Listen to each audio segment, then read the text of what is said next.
Okay students, तो we are going to start our new chapter and believe me ये बहुत ही आसान चैप्टर है. This is one of the simplest chapter. कोई स्ट्रेस फील नहीं होगा आपको ये चैप्टर पढ़ते टाइम. ठीक है, देखा जाए तो टेक्निकली ये साइंस का चैप्टर ही नहीं है. This is general study related stuff. इस चैप्टर का नाम क्या है? Improvement in food resources. तो नाम से क्लियर है कि इस चैप्टर में हम फूड से रिलेटेड बात करने वाले हैं. तो स्टूडेंट्स, फूड हमें कैसे कैसे मिलता है? एक तो आप देख सकते हो एग्रीकल्चर से मिलता है. एग्रीकल्चर से, ठीक है, एग्रीकल्चर से हमें वीट, राइस, मेज, वेजिटेबल्स, फ्रूट्स ये सब मिलते हैं. फिर एनिमल्स, एनिमल्स से भी हमें फूड मिलता है स्टूडेंट्स. ठीक है, फिश को तो हम ऐसे ही खाते हैं, चिकन को भी ऐसे खाते हैं, उससे एग भी मिलता है. फिर काऊ से मिल्क मिलता है which is very important food product. ठीक है, तो स्टूडेंट्स इस चैप्टर में हम ये पढ़ने वाले हैं कि क्या चीजें की जा सकती हैं जिससे फूड का प्रोडक्शन जो है वो और बढ़ जाए. ठीक है, या क्या चीजें आज तक की गई हैं जिससे फूड का प्रोडक्शन बढ़ा है. ठीक है, ये दोनों ही चीज. तो स्टूडेंट्स, फूड के प्रोडक्शन को और बढ़ाना चाहते हैं. मतलब अभी फूड का प्रोडक्शन जो है वो कम है, और बिल्कुल कम है स्टूडेंट्स. हमारे देश में बहुत सारे ऐसे लोग हैं जो भूख का शिकार है. इतना खाना नहीं है कि वो फूड ऑब्टेन कर सकें. और हमारे देश की बात क्यों करूं मैं, पूरी दुनिया में बहुत सारी ऐसी कंट्रीज हैं जहां पर ये सीन है. और उसका एक कारण यह भी है कि जो फूड हम प्रोड्यूस कर पा रहे हैं वो एडिक्वेट अमाउंट में नहीं है. राइट स्टूडेंट्स, ठीक है. इसलिए it's very important to increase the production of food in our country and not in only our country, बल्कि दूसरे देशों में भी. ठीक है स्टूडेंट्स, तो हालांकि बहुत सारे स्टेप्स लिए गए हैं, जैसे कि green revolution. Green revolution, green revolution एक बहुत ही इंपॉर्टेंट, सिग्निफिकेंट और इफेक्टिव स्टेप है जो इंडिया में और बाकी कंट्रीज में भी लिया गया to increase the production of crops. To increase the production of crops. देखो, green revolution is a programme introduced in many poor countries including India to increase food production by use of modern technology, proper irrigation, improved seeds etcetera. तो आप समझ रहे green revolution क्या है? Green revolution एक programme है जो Indian government ने चलाया था, और डिफरेंट कंट्रीज के गवर्नमेंट ने भी अपने अपने देशों में चलाया था.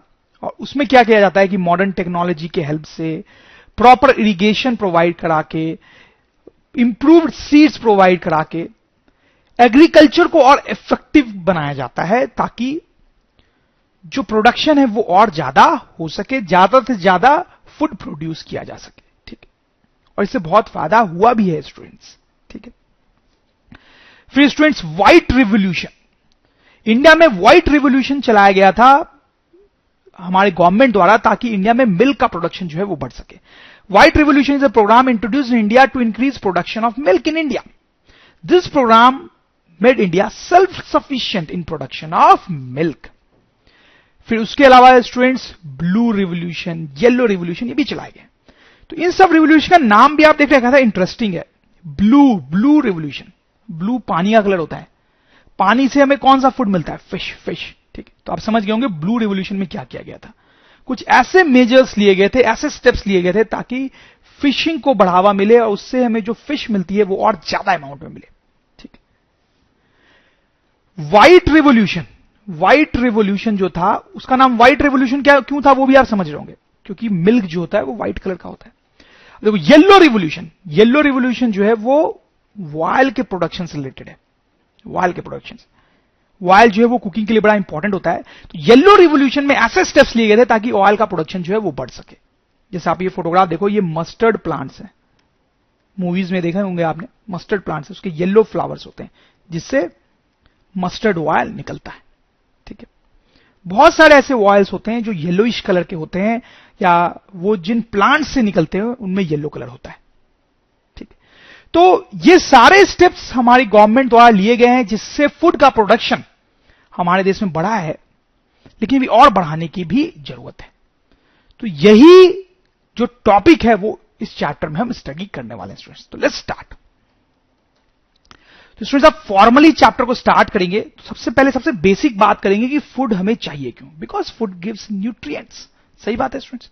कौन सी न्यूट्रिएंट्स मिलते हैं हमें फूड से? आपको पता ही होगा, carbohydrates, fats, proteins, vitamins, minerals necessary for life and growth.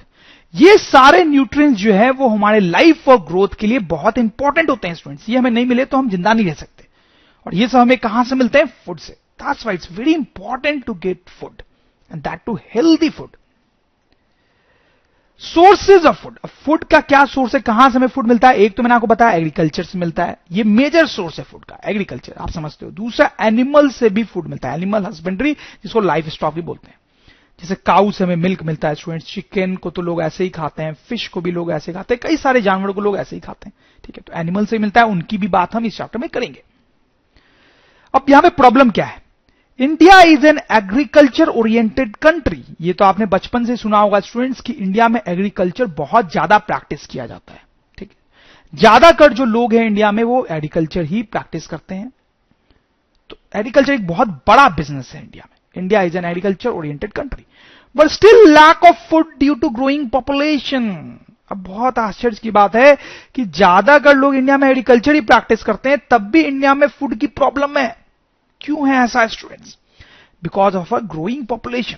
तो हम फूड तो बहुत प्रोड्यूस करते हैं अपने देश में, लेकिन हमारे देश की जो पॉपुलेशन है वो दिन प्रतिदिन बढ़ती जा रही है, ज्यादा से ज्यादा लोग होते जा रहे हैं हमारे देश में, लेकिन अब फूड प्रोडक्शन उतने जल्दी बढ़ा नहीं पा रहे, ठीक है। जितने जल्दी लोग बढ़ रहे हैं उनके अकॉर्डिंग उतने जल्दी हम फूड प्रोडक्शन नहीं बढ़ा पा रहे। That is the problem in our country. उसका सोल्यूशन क्या है? सबसे इंपॉर्टेंट काम तो है increase efficiency of production. Food का जो प्रोडक्शन है उसको बढ़ाया जाए। ऑब्वियस सी बात है, फूड की कमी है तो फूड के प्रोडक्शन को बढ़ाना पड़ेगा। दूसरा, access of food to people. अच्छा, देखो स्टूडेंट्स, कई जगह पर यह प्रॉब्लम भी है कि फूड तो है लेकिन वो लोगों तक पहुंच ही नहीं पा रहा है, खासकर गरीब लोगों तक पहुंच ही नहीं पा रहा है कुछ ना कुछ प्रॉब्लम के कारण। तो यह भी तो जरूरी है कि जो फूड प्रोड्यूस हो वो लोगों को मिल सके, लोगों तक पहुंच सके, तभी तो उस फूड का कोई मतलब है। तो बहुत सारी जगह पे इंडिया में यह भी प्रॉब्लम है। Third, people should have enough money two by food. अच्छा, अब बहुत जगह ये प्रॉब्लम है, फूड है, लोगों तक पहुंच भी गया, लेकिन लोगों के पास मनी नहीं है उसको फूड को खरीदने के लिए, पैसे नहीं है खरीदने के लिए, वो इतने गरीब हैं। तो इस प्रॉब्लम को भी सॉल्व करनी पड़ेगी। तो स्टूडेंट्स, अगर हमें ये चाहते हैं हम कि सबको फूड मिल सके हमारे देश में और सारी दुनिया में, तो हमें क्या करना पड़ेगा? 3 चीजों पे काम करना पड़ेगा। इंक्रीज एफिशिएंसी ऑफ प्रोडक्शन, पहले तो इतना फूड बनाए ताकि सब लोग खा सके। दूसरा, सब लोगों तक फूड पहुंचाएं। और तीसरा, सब लोगों के पास इतने पैसे हों ताकि वो फूड खरीद के उसको खा सके। Right students? ठीक है, चलो। Types of crops. किन किन टाइप के क्रॉप्स होते हैं? सीरियल्स जैसे वीट, राइस, मेज, मिलेट, सरगम, ये सब जो है वो सीरियल्स के एग्जांपल्स हैं। इनसे हमें कार्बोहाइड्रेट मिलता है। कार्बोहाइड्रेट एक न्यूट्रिएंट है, उसकी बात हमने थोड़ी देर पहले की थी। तो कार्बोहाइड्रेट जो है वो हमें मिलता है इन सीरियल्स से। फिर दूसरा मेजर टाइप ऑफ क्रॉप होता है pulses. Gram, pea, black gram, green gram, pigeon gram, lentil, ये दाल वगैरह जो भी होती है ना, मूंग दाल, चने की दाल, ये सब जो है वो पल्सेस कैटेगरी में आती है। इनसे हमें प्रोटीन्स मिलता है। Proteins very important. Wild seeds, ये तीसरे टाइप के क्रॉप्स होते हैं, जैसे सोयाबीन, ग्राउंड नट, सीसम, कैस्टर, मस्टर्ड, लिनसीड, सनफ्लावर। इन सबसे हमें ऑयल मिलता है जो कुकिंग वगैरह में यूज होता है स्टूडेंट्स। इससे हमें कौन सा न्यूट्रिएंट्स मिलता है? फैट्स। फिर स्टूडेंट्स, वेजिटेबल्स, स्पाइसेस, फ्रूट्स, ये क्रॉप्स होते हैं, ये तो आपको पता ही है। इनसे हमें विटामिन्स और मिनरल्स मिलते हैं, ठीक है। फिर फोडर क्रॉप्स वो क्रॉप्स होते हैं जो एनिमल्स को खिलाने के लिए उगाए जाते हैं, ठीक है। जो एनिमल्स होते हैं, जैसे काऊ है, वो बहुत यूजफुल एनिमल है, तो उसको खिलाने के लिए भी कुछ क्रॉप्स उगाने पड़ेंगे, तो उनको बोलते हैं फोडर क्रॉप्स फॉर एनिमल्स। जैसे उसके एग्जांपल है बरसीन, oats, sugar grass, these are for animals. तो स्टूडेंट्स, हमने समझा कि किस किस टाइप के क्रॉप्स होते हैं और उनसे हमें क्या मिलता है। Cereals, pulses, wild seeds, vegetables, fodder crops. अब क्रॉप सीजन। अब देखो, हर क्रॉप को ग्रो करने का अपना सीजन होता है। Different crops, different conditions like temperature, moisture etcetera. देखो, हर क्रॉप जो है उसको ग्रो करने के लिए अलग कंडीशन चाहिए होती है, किसी को ज्यादा टेम्परेचर चाहिए, किसी को कम टेम्परेचर चाहिए, किसी को ज्यादा मॉइस्चर चाहिए, किसी को कम मॉइस्चर चाहिए, ठीक है। तो सबको अलग अलग इन्वायरमेंटल कंडीशन चाहिए होती है ग्रो करने के लिए, ठीक है। तो इसका मतलब हर क्रॉप को अलग सीजन में ग्रो किया जाएगा, जो सीजन उसके लिए अप्रोप्रिएट हो। डिफरेंट फोटो पीरियड्स चाहिए होता है क्रॉप्स को, हर क्रॉप को डिफरेंट फोटो पीरियड चाहिए होता है। फोटो पीरियड का मतलब होता है ड्यूरेशन ऑफ सनलाइट। मतलब कुछ ऐसे क्रॉप्स हैं जिनको दिन में 10 घंटे सनलाइट चाहिए, कुछ ऐसे क्रॉप होते हैं जिनको दिन में 5 घंटे ही सनलाइट चाहिए, कुछ ऐसे क्रॉप है जिनको दिन में 7 घंटे सनलाइट चाहिए, ठीक है। तो ऑब्वियसली जिनको ज्यादा सनलाइट चाहिए उनको समर में ग्रो कराना पड़ेगा, जिनको कम सनलाइट चाहिए उनको विंटर में ग्रो कराना पड़ेगा, ठीक। तो बोलने का मतलब यह है स्टूडेंट्स कि हर क्रॉप का अपना एक सीजन होता है। इंडिया में बेसिकली 2 सीजन्स होते हैं क्रॉप्स के, 2 सीजन्स, एक है खरीफ सीजन और एक है राबी सीजन, ठीक। कुछ क्रॉप्स खरीफ सीजन में ग्रो किए जाते हैं और कुछ राबी सीजन में। खरीफ सीजन जो है वो जून से अक्टूबर का टाइम होता है, जो कि रेनी सीजन होता है, जब मॉनसून आता है और बहुत सारी बारिश लाता है, ठीक है। जून से अक्टूबर का उस सीजन को बोलते हैं खरीफ सीजन। जो बच गया नवंबर टू दिसंबर उसको राबी सीजन बोलते हैं, ठीक। तो ऑब्वियसली आप समझ रहे हो खरीफ सीजन में वो क्रॉप्स ग्रो करेंगे जिनको ज्यादा पानी चाहिए, रिक्वायर मोर वाटर, ऐसे क्रॉप्स ग्रो किए जाते हैं क्योंकि जिनको ज्यादा पानी चाहिए होता है, क्योंकि उस टाइम तो बारिश का सीजन है, तो ऑटोमेटिकली ज्यादा पानी मिल जाएगा क्रॉप्स को।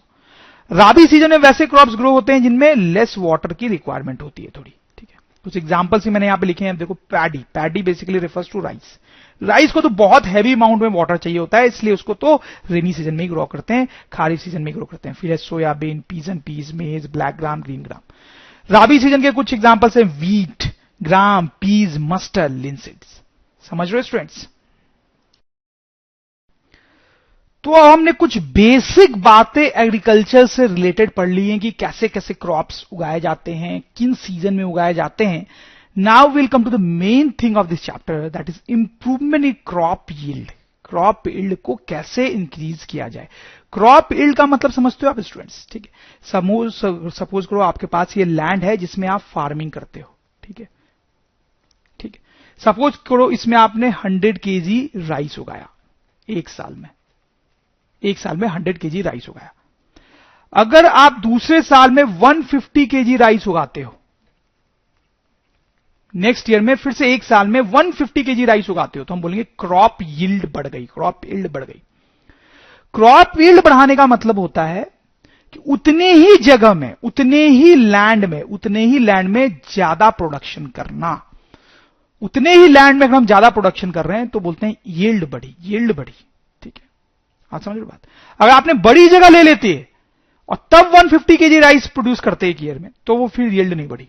उतने ही लैंड में आपने प्रोडक्शन बढ़ा लिया उतने ही टाइम में, तो यील्ड बढ़ गई, ठीक है। तो हम बोल सकते हैं yield increases when production increases from same amount of land,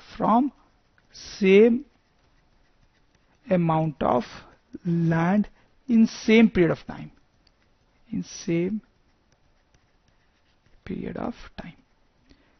जैसे इंडिया में क्रॉप की यील्ड बहुत बड़ी है 1960 से 2004 के बीच में, इस 40 to 45 ईयर्स के बीच में बहुत ज्यादा यील्ड बढ़ी है। इंक्रीज इन एग्रीकल्चर लैंड 25%, ठीक है। इस 40 साल के दौरान में एग्रीकल्चर लैंड जो है उसमें सिर्फ 25% का इंक्रीज हुआ है, लेकिन इंक्रीज इन फूड प्रोडक्शन जो है वो 400% हुआ है, यानी 4 टाइम्स फूड का प्रोडक्शन बढ़ गया है। तो आप देख सकते हो क्लियरली कि यील्ड जो है वो बढ़ी है। कैसे बढ़ी है यील्ड, उसका रीजन क्या है स्टूडेंट्स, ये जानना बहुत जरूरी है, ठीक है, ताकि हम आगे भी उन्हीं रीजंस को इंप्लीमेंट कर सके और यील्ड को और बढ़ा सकें। तो 3 मेजर रीजंस हैं, crop variety improvement, crop production improvement and crop protection improvement. ध्यान देंगे आप स्टूडेंट्स, 3 रीजंस हैं जिनके कारण क्रॉप की यील्ड बढ़ी है। क्रॉप वैरायटी इंप्रूवमेंट, इसका मतलब है कि जिन क्रॉप्स को हम ग्रो करवा रहे हैं, जिन क्रॉप्स को हम यूज कर रहे हैं वो अच्छे हैं, वो गुड है, ठीक है। हम अच्छे क्रॉप्स पिक कर रहे हैं ग्रो करने के लिए, ठीक है, उनके सीड्स जो हैं वो अच्छे चूज कर रहे हैं, ठीक है, ताकि प्रोडक्शन ज्यादा हो सके, ठीक है। तो ये बिल्कुल बेसिक चीज है जो हमने की। फिर क्रॉप प्रोडक्शन इंप्रूवमेंट, उसके बाद जब ये क्रॉप ग्रो कर रहा है तो उस टाइम मैंने कुछ ऐसे स्टेप्स लिए ताकि उसकी ग्रोथ अच्छी हो, ठीक है। क्या स्टेप्स है वो सब हम देखेंगे डिटेल में। और तीसरा क्रॉप प्रोटेक्शन, फिर क्रॉप्स को डिफरेंट डिफरेंट चीजों से प्रोटेक्ट भी करना पड़ता है, जैसे कि क्रॉप को डिजीजेस से प्रोटेक्ट करना पड़ता है, और भी बहुत सारी चीजें जो हम देखेंगे स्टूडेंट्स। तो अब ये जो 3 टॉपिक्स हैं उनको हम डिटेल में देखेंगे कि क्रॉप वैरायटी इंप्रूवमेंट कैसी होती है, क्रॉप का प्रोडक्शन कैसे इंप्रूव किया जाता है, और क्रॉप का प्रोटेक्शन कैसे इंप्रूव किया जाता है, ठीक है। तो let's start with crop variety improvement. तो स्टूडेंट्स आप देखिए यहां पे 3 मैंने पॉइंट्स लिखे हैं जो हम डिस्कस करने वाले हैं। इन पॉइंट्स के हेल्प से हम ये इंश्योर कर सकते हैं कि जो क्रॉप हम यूज कर रहे हैं वो अच्छी वैरायटी का है, अच्छी वैरायटी का है। तो स्टूडेंट आप सबसे पहला पॉइंट देखें, गुड एंड हेल्दी सीड्स। अब देखिए इस फोटोग्राफ में एक फार्मर जो है वो सीड्स स्प्रेड कर रहा है इस फील्ड में। अब ये सीड्स अच्छे होंगे, हेल्दी होंगे, तभी तो इससे निकलने वाले क्रॉप्स हेल्दी होंगे और उनमें लगने वाले जो फूड सब्सटेंस होंगे जैसे सीरियल्स या पल्सेस वो हेल्दी होंगे, सही। तो सबसे पहले तो एक बहुत ही बेसिक और सिंपल से काम करने की जरूरत है कि हम गुड और हेल्दी सीड्स का यूज करें, ठीक है। सीड्स अगर हेल्दी होंगे तो आगे जाके क्रॉप्स भी अच्छे होंगे, ठीक है। फिर उसके अलावा हम हाइब्रिडाइजेशन कर सकते हैं या फिर जेनेटिक इंप्रूवमेंट कर सकते हैं। अब ये दोनों क्या चीज है वो हम थोड़ा समझने की कोशिश करेंगे स्टूडेंट्स। इन दोनों में टेक्नोलॉजी इन्वॉल्व होती है, टेक्नोलॉजी इन्वॉल्व होती है, मतलब इसमें साइंटिस्ट लोग का दिमाग यूज हुआ है इन दोनों एक्टिविटीज में। पहले वाला जो पॉइंट है वो तो बहुत सिंपल और स्ट्रेट फॉरवर्ड था। अब देखो हाइब्रिडाइजेशन में क्या होता है, जैसे मैं एक एग्जांपल लेके आपको समझाता हूं। जैसे कि सपोज करो वीट ग्रो करना है हमें, ठीक है। तो वीट आपने देखा होगा अलग अलग वैरायटीज की होती हैं। कई बार आपको पता नहीं चल सकता है क्योंकि डिफरेंस बहुत थोड़ा सा होता है, बट वीट बहुत डिफरेंट डिफरेंट वैरायटीज का हो सकता है स्टूडेंट्स, ठीक है। तो डिफरेंट डिफरेंट वैरायटी का वीट कैसे होता है, क्योंकि क्रॉप जो है वीट के वो भी डिफरेंट डिफरेंट वैरायटीज के होते हैं। जैसे मान लो एक वैरायटी 1 है, क्रॉप 1 की वैरायटी है, और एक दूसरी क्रॉप 2 वैरायटी है, ठीक है, ठीक है। ये जो वैरायटी है इसकी प्रॉपर्टी है हाई यील्ड, हाई यील्ड। लेकिन ये जो दूसरी वैरायटी है उसकी प्रॉपर्टी है लो यील्ड। इसका कहने का मतलब है स्टूडेंट्स की मान लो आपने इस पहली वैरायटी के 10 क्रॉप्स उगाए और दूसरी वैरायटी के भी 10 क्रॉप्स उगाए, तो इससे आपको ज्यादा वीट मिलेगा और इससे कम वीट मिलेगा। इसलिए हम बोल रहे हैं लो यील्ड है इसकी और इसकी हाई यील्ड है, ठीक है।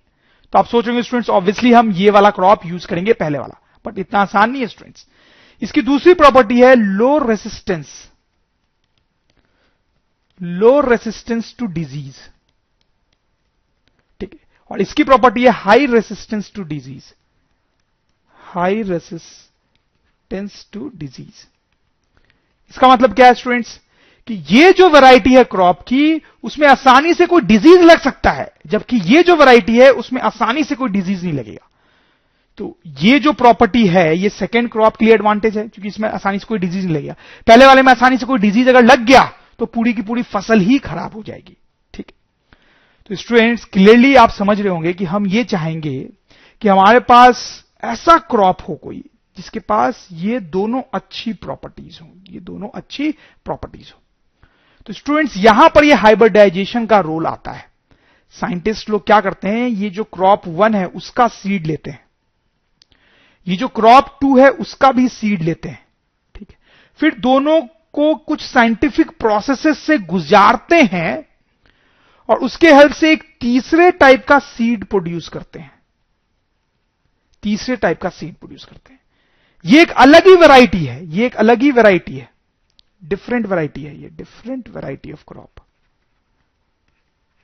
ठीक है। ये एक ऐसी वैरायटी बन के आती है जिसमें पहले क्रॉप की अच्छी प्रॉपर्टी भी होती है और दूसरे क्रॉप की अच्छी प्रॉपर्टी भी होती है। मतलब ये एक ऐसे वैरायटी का सीड बन के आ गया है स्टूडेंट्स कि इससे जब क्रॉप उगेगा तो उसका यील्ड हाई होगा और हाई रेजिस्टेंस टू डिजीज होगा। तो स्टूडेंट्स आप समझ गए होंगे कि ये एक अच्छा सीड है, इसमें सारे अच्छे गुण हैं, ठीक है। तो ये जो प्रोसेस हमने किया दैट इज कॉल्ड हाइब्रिडाइजेशन। ये जो प्रोसेस हमने किया उसको बोलते हैं हाइब्रिडाइजेशन।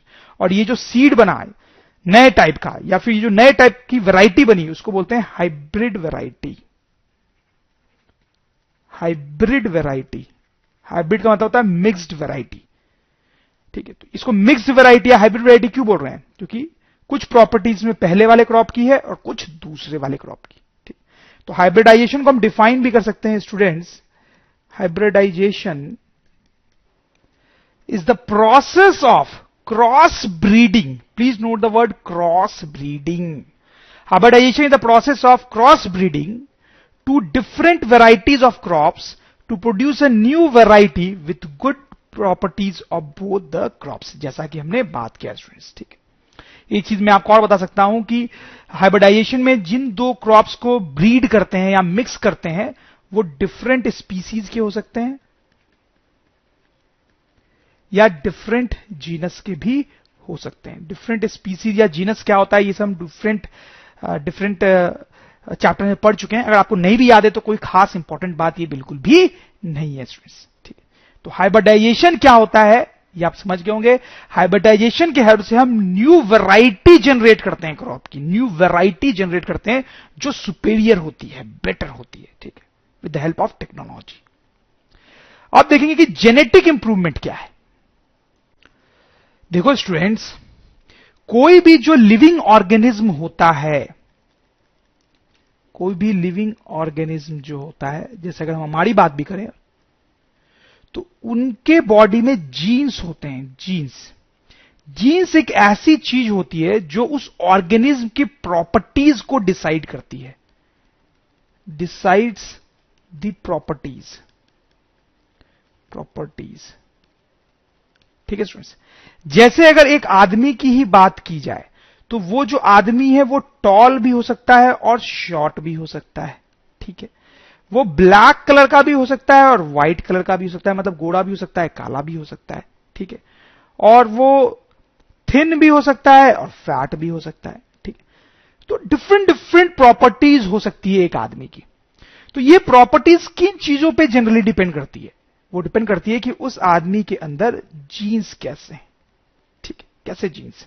ठीक है, अगर उसके जीन्स ऐसे हैं कि वो उसको टॉल बनाना चाहते हैं तो वो आदमी टॉल होगा, लेकिन अगर उस आदमी के जीन्स ऐसे हैं कि वो उसको छोटा बनाना चाहते हैं तो वो शॉर्ट होगा। ठीक है, जैसे जो अफ्रीकन लोग होते हैं उनके जीन्स ऐसे होते हैं कि उनका कलर ब्लैक हो जाता है।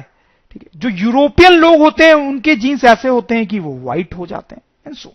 ठीक है, तो कोई भी आदमी जो होता है उसकी जीन्स से ये डिसाइड होता है कि उसकी प्रॉपर्टी क्या होगी, डिसाइड्स दी प्रॉपर्टीज। ठीक है, ये जीन्स जो है वो क्या चीज है और क्या नहीं, ये हायर क्लासेस में और डिटेल में बायोलॉजी में पढ़ेंगे स्टूडेंट्स, अभी उसको की ज्यादा टेंशन लेने की आपको जरूरत नहीं है। ठीक है, हां, अगर इस आदमी के जीन्स को मॉडिफाई कर दिया जाए तो उस आदमी की प्रॉपर्टीज भी चेंज हो सकती है।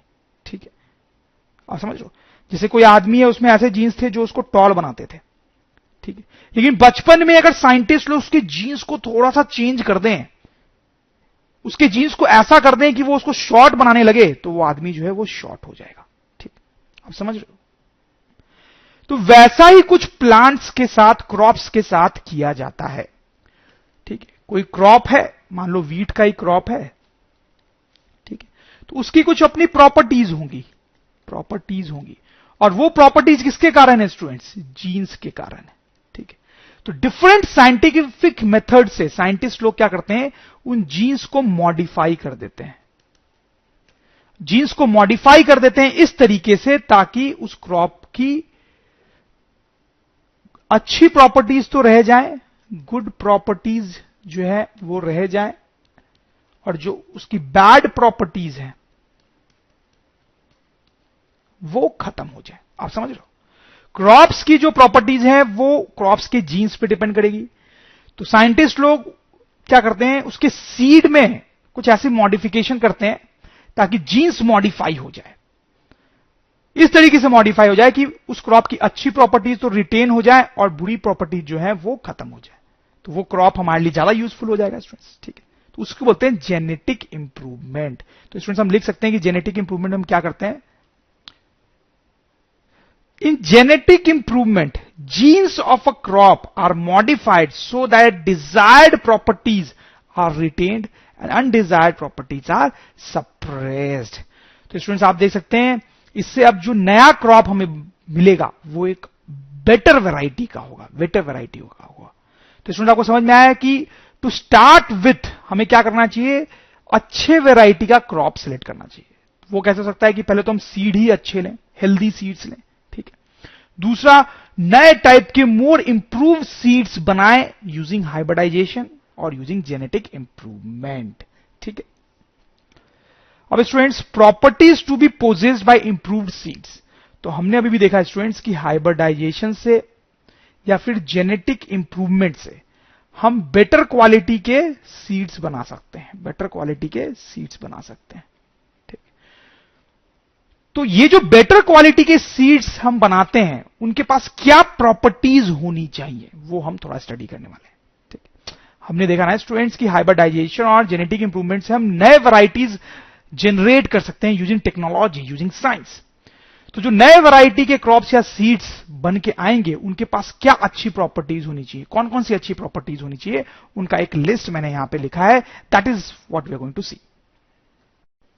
तो स्टूडेंट, सबसे पहली जो प्रॉपर्टी की हम बात करेंगे दैट इज हाई यील्ड। ये तो आप समझ ही रहे हैं कि जो नए इंप्रूव्ड सीड है उनकी यील्ड हाई होनी चाहिए, मतलब कम क्रॉप भी लगाएं, लेस क्रॉप भी अगर हम लगाएं तो प्रोडक्शन जो है वो ज्यादा होना चाहिए, सही है, प्रोडक्शन हाई, ठीक है। दूसरा पॉइंट है इंप्रूव्ड क्वालिटी, मतलब जो फाइनल प्रोडक्ट हमें मिल रहा है, जैसे कि मान लो राइस है, पल्सेज है, या जो भी फूड हमें फाइनली मिल रहा है उन क्रॉप्स से, वो इंप्रूव्ड क्वालिटी के होने चाहिए, वो ज्यादा अच्छे होने चाहिए। अब ज्यादा अच्छे होने का मतलब होता है कि उनमें ज्यादा न्यूट्रिएंट्स हो, जैसे कि ज्यादा कार्बोहाइड्रेट हो, ज्यादा प्रोटीन्स हो, ज्यादा विटामिन हो, ज्यादा मिनरल्स हो, सही बात है। तीसरा पॉइंट है बायोटिक रेसिस्टेंस। अब ये बायोटिक रेसिस्टेंस क्या होता है, बायोटिक वर्ड बहुत इंपॉर्टेंट होता है, आपको स्टूडेंट्स बायोलॉजी में बार बार देखने को मिलेगा। बायोटिक का मतलब होता है लिविंग, और ए बायोटिक वर्ड भी होता है एक, वो भी बार बार देखने को मिलेगा, नॉन लिविंग। अब देखो स्टूडेंट्स, क्या होता है जब कोई क्रॉप ग्रो कर रहा है तो उसको बहुत सारी प्रॉब्लम्स को फेस करना पड़ सकता है। कुछ ऐसी प्रॉब्लम्स होंगी जो लिविंग ऑर्गेनिम्स के कारण उसको फेस करनी पड़ रही है, कुछ ऐसी प्रॉब्लम्स होंगी जो नॉन लिविंग थिंग्स के कारण उसको फेस करनी पड़ रही है। जैसे लिविंग ऑर्गेनिम्स के कारण कौन सी प्रॉब्लम्स फेस करनी पड़ सकती है, जैसे डिजीजेस, ठीक है। जैसे किसी भी क्रॉप में डिजीज हो सकता है ड्यू टू माइक्रो ऑर्गेनिम्स या ड्यू टू इंसेक्ट्स। हमारी बॉडी में भी यही होता है स्टूडेंट्स, हमें भी बहुत सारे डिजीजेस हो जाते हैं ड्यू टू माइक्रो ऑर्गेनिम्स या इंसेक्ट्स। वैसे क्रॉप्स को भी डिजीज हो सकते हैं, वैसा हो गया तो क्रॉप खराब हो जाएगी। तो ये जो प्रॉब्लम है डिजीज वाली, वो तो आप देख सकते हो लिविंग ऑर्गेनिम्स के कारण है ना, ठीक है। नॉन लिविंग थिंग्स के कारण भी क्रॉप्स को प्रॉब्लम फेस करनी पड़ सकती है, जैसे कि ड्रॉट, सूखा पड़ गया, बहुत ज्यादा गर्मी है, बहुत ज्यादा ठंड है, फ्रॉस्ट है, वाटर जम गया कहीं पर, तो उसके कारण हो सकता है प्लांट खराब हो जाए। सैलिनिटी मतलब एक्सेस सॉल्ट है, मतलब प्लांट जहां पे लगा हुआ है वहां का जो वाटर है उसमें एक्सेस सॉल्ट है, तो इसको बोलेंगे सैलिनिटी। तो ये सब टाइप की अगर प्रॉब्लम प्लांट को फेस करनी पड़ रही है तो वो नॉन लिविंग थिंग से रिलेटेड है, सही है ना स्टूडेंट्स, ठीक। तो बायोटिक रेसिस्टेंस होने का मतलब है कि ये जो लिविंग ऑर्गेनिम्स वाली प्रॉब्लम है उसको फेस करने की एबिलिटी होनी चाहिए क्रॉप्स में, ठीक है। Resistance to problems due to living organisms. Biotic resistance का मतलब है resistance to problems due to living organisms, mainly diseases, ठीक है, सही है ना। अगर जो हमारे पास क्रॉप है उसके पास डिजीजेस से फाइट करने की शक्ति है तो अच्छा है, उसमें डिजीज आसानी से नहीं होंगे। ए बायोटिक रेसिस्टेंस भी होना चाहिए, यह भी सही बात है। Resistance to problems due to non living things like drought, heat, cold, frost, water logging, salinity etcetera, ठीक है स्टूडेंट्स। तो ओवरऑल कहने का मतलब यह है कि जो क्रॉप्स हमने बनाए हैं वो हर टाइप की प्रॉब्लम्स में सरवाइव कर सके, हर टाइप की प्रॉब्लम से फाइट कर सके, चाहे वो बायोटिक हो या एबायोटिक प्रॉब्लम हो, ठीक। Then the next point is very important once again, less maturity duration। इसका मतलब स्टूडेंट्स कि अगर कोई क्रॉप 2 महीने में ही ग्रो कर जाता है तो अच्छी बात है ना, और मान लो 5 महीने में ग्रो करता है तो बहुत अच्छी बात नहीं है। 2 महीने में ग्रो करा तो हम बोलेंगे लो मैच्योरिटी ड्यूरेशन है उसका, ठीक है। तो उससे क्या फायदा है? लेस कॉस्टिंग, ऑब्वियसली 2 महीने तक ही उस क्रॉप की सेवा करनी पड़ेगी, उसकी देखभाल करनी पड़ेगी सिर्फ 2 महीने के लिए, तो कम कॉस्टिंग आएगी, सही है। And more rounds of crops, ये और भी इंपॉर्टेंट पॉइंट है। अब देखो 2 महीने में ही वो क्रॉप रेडी हो गया, तो अब 2 महीने बाद आप कोई दूसरा क्रॉप लगा सकते हो, ठीक है। अगर 5 महीने में क्रॉप रेडी होता है तो 5 महीने तक आप कोई दूसरा क्रॉप नहीं लगा सकते हो, ठीक है। अगर कोई क्रॉप 2 महीने में रेडी हो रहा है तो 5 महीने में तो आप उसको 2-3 बार ग्रो कर लोगे ना, ठीक है। तो मोर राउंड्स ऑफ क्रॉप्स, ठीक है, ठीक है। तो हम चाहते हैं लेच मैच्योरिटी ड्यूरेशन हो, जल्दी से जल्दी सीड लगाने के बाद क्रॉप ग्रो हो जाए और उसमें फूड हमें मिल जाए, ठीक है स्टूडेंट्स।